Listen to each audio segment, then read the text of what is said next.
इमरान जाहिद एक अच्छे अदाकार हैं। एक अदाकार के तौर पर उनके अंदर जो पुख्तगी है उससे वो अच्छी तरह वाकिफ है। इसीलिए अदाकारी की बाज़ाब्ता तरबियत हासिल की और थिएटर से वाबस्ता होकर अपनी सलाहियत को निखारा और मैदान अमल में कूद पड़े और खुद को एक अदाकार के तौर पर कामयाबी से हमकनार करने की राह ढूंढ निकाली। अगर आप इस किस्म की फिल्म बनाएंगे जहां पर किरदार जो है, आपका मेन कैरेक्टर जो है वो हिंदुस्तान से जुड़ा हुआ है, तो जाहिर है एक्टर भी ऐसा लगना चाहिए जिस्म से और रूह से और उसके मिजाज से कि वो हिंदुस्तान के आवाम की सोच और धड़कन से कनेक्टेड है। मुझे इसमें इमरान में ये सारी बातें नजर आई, इसलिए मैंने सोचा कि उसे इस रोल में हमें कास्ट करना चाहिए। अपने आप को स्टैब्लिश करना एक बड़ी सबसे पहली जिम्मेदारी थी। हमेशा थिएटर और एक्टिंग बैक माइंड पे रखा हुआ था और जब भी मौका मिला मैं अरविंद गौर साहब से मिला और मैंने कहा कि सर मैं करना चाहता हूँ, मेरे पास वक्त नहीं। तो उन्होंने ये कहा कि आपको जब भी वक्त मिले आप मेरे पास आ जाए कीजिए। मंडी हाउस में मैं रिहर्सल करता हूँ, तो जब भी दिल चाहता था मैं पहुंच जाता था उनके पास, उनके साथ बैठता था, जो भी रिहर्सल हो रहा था उसमें पार्टिसिपेट करता था और कभी कभी साल में एक आध दफा एक दो प्ले इंडिया हैबिटेट सेंटर में भी परफॉर्म कर रहा था। इस तरीके से वो जो अपने अंदर का पैशन था उसको हमने जिंदा रखा हुआ था। और कई बार कई मौकों पर लोगों ने कहा कि नहीं you should go to Mumbai, you have all the looks, you have all this thing, but फिर था मैं क्यों जाऊंगा, मैं जाकर क्या करूंगा, वहां पर बोलूंगा फिर लाइन लगकर मैं somehow I am not convince with idea कि मैं जाकर के अपनी तस्वीरें लेकर खड़ा रहूं। एक्टर हर कोई बनना चाहता है, लेकिन एक्टर बनने के लिए जो मेहनत की जरूरत होती है या उसके लिए जिस तरह के काम की जरूरत होती है, लगातार काम करना, लगातार समझना, लगातार अपने को मांझना, तो वो बहुत ज्यादा जरूरी है किसी अभिनेता के लिए। और एक एक्टिंग को ट्रेनिंग लेना, क्योंकि आप कितने अच्छे एक्टर, अगर आपके पास एक्टिंग की ट्रेनिंग नहीं है तो आप बहुत सारी बारीकियों को समझ नहीं पाएंगे, जो कि संयोग से इमरान के पास है। इमरान ने जो है सोचता भी है, पढ़ता भी है, लिखता भी है, तो वो सब कुछ बैकग्राउंड है और उसके बल पर इनका अभिनेता जो निकल कर आया है वो एक बहुत ही बेहतरीन और उम्दा किस्म का अभिनेता है। तो किसी भी अभिनेता को मतलब इमरान से प्रेरणा लेनी चाहिए। रोल मॉडल इमरान किसी भी नए अभिनेता को बन सकता है। इमरान जाहिद ने चंद दोस्तों के साथ मिलकर जब करियर की शुरुआत की उस वक्त जेब खाली थी, लेकिन हौसला बहुत बुलंद और इसी हौसले की बदौलत उन्होंने स्कूल ऑफ मास कम्युनिकेशन कायम किया और अपनी हिकमत अमली और गैर मामूली मेहनत और लगन से इसे हिंदुस्तान का मेयारी इदारा बना दिया। आज उनके इंस्टीट्यूट से निकले तलबा हिंदुस्तान के तमाम चैनलों में नुमाया कारकर्दगी का मुजाहिरा कर रहे हैं। हमने एक ऐड कहा कि गवर्नमेंट कुछ 12 प्राइवेट चैनल ला रही है। हमने कहा यार अगर रेडियो चैनल आ रहे हैं तो इसका मतलब जाहिर सी बात है कि रेडियो जॉकीज की जरूरत भी पड़ेगी, तो क्यों ना हम एक वर्कशॉप करें।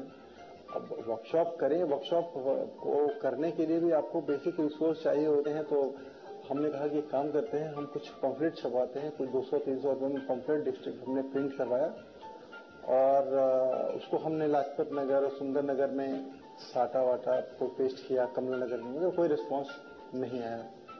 तो हमने कहा कि एक अखबार में ऐड डालने का रिस्क लेते। तो हमने कहा पैसे तो है नहीं, तो हमने कहा कि चलो किसी ऐड एजेंसी से बात करते हैं और एक चेक दे देते हैं उनको पीडीसी। कहीं ना कहीं हमें अपने ऊपर यकीन था, तो हमने अपने अकाउंट के 5,000 रुपए का चेक दे दिया। आज फ्राइडे, तो हमने कहा कि आपको वेडनेसडे को आपको ये डालना पड़ेगा।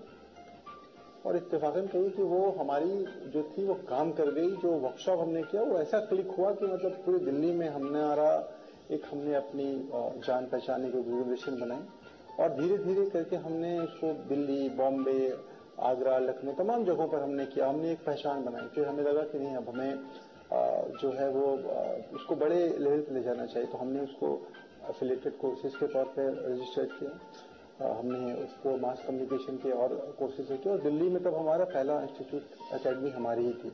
चाय दुकान पे बैठ के चाय पीते हुए यूनिवर्सिटी के दिनों में कि भाई कुछ करते हैं, और ये कॉन्सेप्ट आया दिमाग में, तो हमने चलो, और कुछ था ही नहीं, कोई रिसोर्स ही नहीं था हमारे पास ढंग से। जो है बाहर खाने के पैसे नहीं होते थे, बसों में चलते थे, तो पर हौसला बहुत ज्यादा था, कॉन्फिडेंस बहुत ज्यादा था, अपने ऊपर कॉन्फिडेंस बहुत ज्यादा था। इमरान जाहिद एक एग्जाम्पल है अपने आप में कम्युनिटी के लिए और overall, not just Muslim community, for everybody is a big example. कोई बैकग्राउंड नहीं, पीछे से शायद किसी ने फिल्म के बारे में या क्रिएटिव फील्ड के बारे में खानदान में किसी ने कुछ किया हो ना किया हो, कोई बेस नहीं दिल्ली में, स्टूडेंट बन के आए थे अपना अपना झोला लेकर के, और वहां से यहां तक पहुंचना। आज तो फिल्म कर रहा है, उससे पहले जो उसने अपना मास कम्युनिकेशन का इतना बड़ा इंस्टीट्यूट खड़ा किया, one of the most successful institute है दिल्ली का, इतने सारे टीवी एंकर्स, रेडियो जॉकी, पता नहीं क्या क्या पैदा किए, अपनी जिंदगी खुद कमाई इतने कम वक्त में, इतनी कम उम्र में, और पूरा का पूरा 100% ईमानदारी कमिटमेंट से, शायद सालों से 18 घंटा काम कर रहा होगा। तो he is a big example, he sets an example for others to follow. रहता नहीं है वक्त किसी एक हाल पे, कितनी स्याह रात हो ढलती जरूर है। तो मुझे पता था कि जो भी चीजें आती हैं, जो भी मुश्किलात आती हैं, वो ज्यादा देर तक नहीं टुकती, और खराब वक्त की सबसे अच्छी बात ये होती है कि एक दिन वो भी चला जाता है। तो ये जहन में मैं हमेशा लेकर के चलता था, और पता था कि ठीक है दुश्वारियां हैं, तो अपने आप को एक बहुत सारे सपने मतलब हमने देखे हुए थे, तो उनको याद कर लेता था कि अच्छा आज ये है, और कल को जब वहाँ आप पहुंच जाएंगे तो फिर उन सपनों तक जाने के लिए तो ये दुश्वारियां आएंगी आएंगी। आपको पहाड़ की ऊंचाई पर चढ़ना है तो पत्थर आएंगे, कंकड़ आएंगे, लेकिन एक बार जब ऊपर पहुंचना, वो फीलिंग कि आप ऊपर पहुंचना है, वहां तक पहुंचना है, तो हमेशा अपने आप को ही मोटिवेट करते रहें, और फिल्में एक बड़ा सोर्स ऑफ इंस्पिरेशन देंगी। इमरान जाहिद ने जिस भी समत में कदम बढ़ाया, खुद को कामयाबी से हमकनार किया। ये कामयाबी उनकी जिदोजहद और बेपनाह लगन का नतीजा है। वो जब भी आगे बढ़े, उनके सामने वाज़ेह हिकमत अमली थी और वक्त के सही इस्तेमाल का मुकम्मल शऊर। लेकिन असल कामयाबी जिसकी जुस्तजू में वो मुद्दतों से सरगर्म थे, उसका आगाज अब हुआ है। दौरान सफर उन्होंने अभी तक जो कुछ हासिल किया है, वो नौजवानों के लिए नमूने अमल है।